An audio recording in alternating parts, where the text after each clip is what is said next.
What if I told you that a simple birthday gift from your parents could land police at your doorstep within 30 minutes? Well, that's exactly what happened to me. And by the end of this story, you'll understand why I had to make the hardest decision of my life. I'm not someone who makes a big deal about birthdays. No parties, no social media posts, just a quiet day with maybe some chocolate if I'm lucky. So when my phone rang the day before my 34th birthday and my mom was on the other end sounding sweeter than honey, I knew something was wrong. "Oh, sweetheart," she cooed, "we sent you a little surprise. It should arrive right on time." Now, my parents have never been on time for anything in their lives, so this was already suspicious. But the word that really caught my attention was sweetheart. My mom doesn't use pet names unless she's about to ask for something, or, well, you'll see. The next morning, right on my birthday, the doorbell rings. There's a medium-sized cardboard box sitting on my doorstep. Nothing fancy about it. No ribbons, no birthday decorations. Just a plain brown box with a shipping label. My husband Jason picks it up, brings it inside, and sets it on the kitchen counter. "That's from my parents," I tell him. He just stares at the box like it might explode. Then he says something that makes my blood run cold.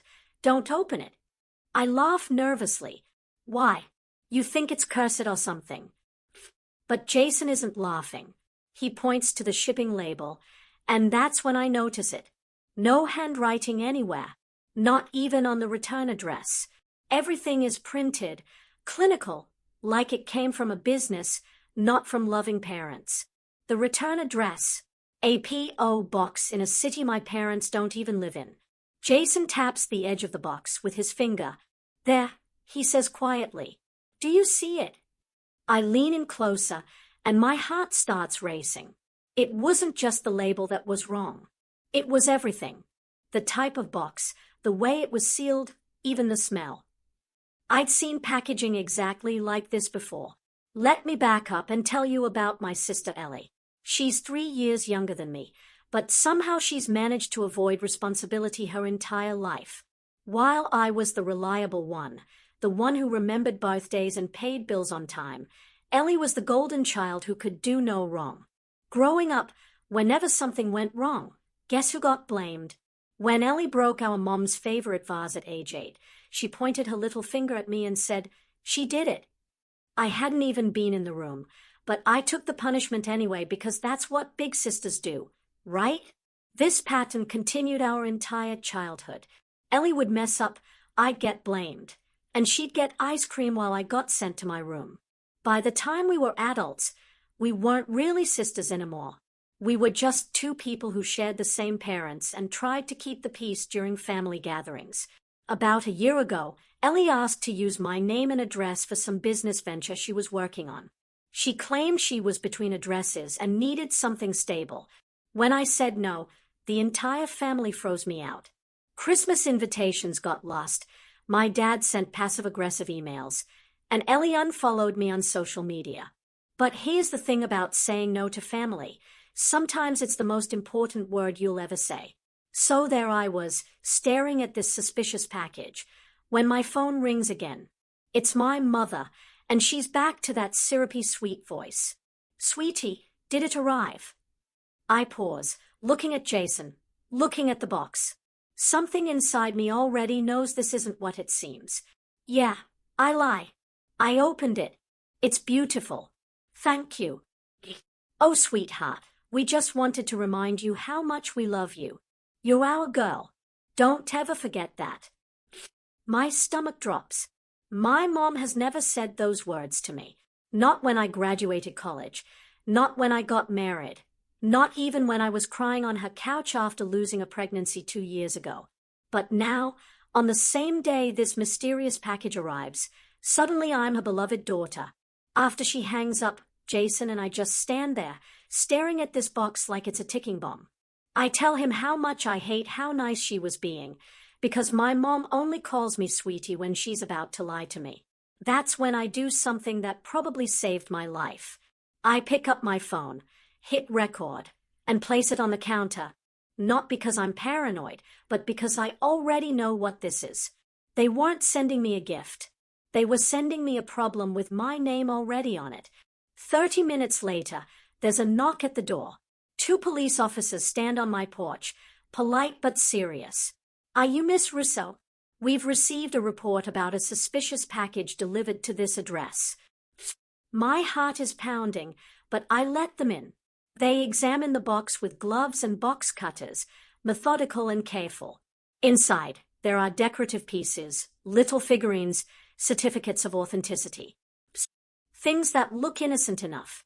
But when one officer scans a QR code on the bottom of a piece, he exchanges a look with his partner that I can't quite read. "Do you know what these are?" he asks. "They look like art, I guess. My parents sent it as a birthday gift."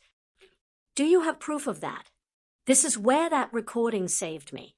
I play back my mother's voice, sweet as sugar, asking about our little gift and telling me how much they love me. The officers nod and tell me they are taking the box as evidence. The items match materials in an active investigation. 3 hours later, my phone rings again. This time, my mother's voice isn't sweet at all. "How could you?" she hisses. "You told the police it was Ellie's business." "I told them who sent the package." "You did. You know what this means for her. You could have kept your mouth shut. You could have said it was a mistake." And there it was, the truth I'd been avoiding my whole life. "So you sent stolen goods to my house in my name and hoped I'd be dumb enough to open them and take the fall." Silence. Then my father's voice comes on the line. "We thought they'd seize the items and move on. We didn't think they'd trace it back this far. But you thought they'd trace it to me. You're stronger, sweetheart. You've always been stronger. Ellie's not built for this kind of thing. You don't have kids. You'd bounce back." There it was. The reason I'd been the family scapegoat my entire life. Not because I was guilty, but because I was expendable. Because they decided my life was easier to lose than my sister's. What happened next changed everything. The detective called me a week later to confirm that my name had been forged on multiple business documents. Ellie had been running an art fraud scheme, using my identity as a silent partner, my old address as a return center, and even created a fake email account in my name. For over a year, I'd been listed as a co-owner of a business I knew nothing about, selling stolen art through fake certificates. And when the police started closing in, my loving family decided the best solution was to ship the evidence directly to my house on my birthday, hoping I'd be naive enough to open it and become their fall guy. The charges came down like dominoes. Ellie got wire fraud, identity theft, business fraud, and import-export violations. 2 years probation and fines that cost more than a new car. My parents got conspiracy and aiding charges, community service, fines, and their names in the public record forever. But here's what really broke my heart. In all the court transcripts, in all the legal proceedings, my name was mentioned 12 times. Not once was there an apology. Not once did anyone acknowledge that they'd tried to destroy my life to save themselves. They asked to meet after everything was over. One last coffee, one last chance to make things right. I showed up, and you know what my mother said? "We didn't know she used your name. We thought it was just for shipping." When I pointed out that they were the ones who shipped the evidence to my house, my dad cleared his throat and said, "We thought you'd be able to handle it better. You don't have anyone depending on you." That's when I realized that to my own family, I wasn't a daughter or a sister. I was just someone whose life was acceptable collateral damage. I walked out of that coffee shop, and I never looked back. I blocked their numbers, deleted their contacts, removed them from every emergency contact list. Not out of spite, but out of necessity. They don't get access to me anymore. Not even the version of me they made up in their heads.